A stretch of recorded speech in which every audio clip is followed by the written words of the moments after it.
පුරුදු වෙන්න ඕන හොඳයි අනේකාගේ දුක වේදනාව කඳුල බඩගින්න හොඳට අඳුර ගන්න. මේ ටික ඉස්මතු කරලා ගන්න පුළුවන් නම් අපිට ආගම් ගැන කතා කරන්න ඕනේ. මොකටද ආගම්? මොකටද ජාති? ඔය ටික හුරු වෙලා ගියාට පස්සේ ඔය චෛත්‍ය ගෙනි පිටින් ඉල්ලක් වැඩක් නෑ අයියෝ. ඔය ටික ජීවිතේ මැරෙන්න කලින් ප්‍රගුණ කරගන්න බැරි.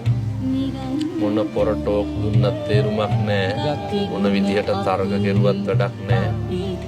කවුරු හරි බැනගෙන එනකොට ටිකක් පස්සට යන්න බැරි නම් තප්පර 40ක් විතර ඉවසන්න බැරි නම් ඇත්තට මිනිස්සු බන්ධනාගාරින්නේ.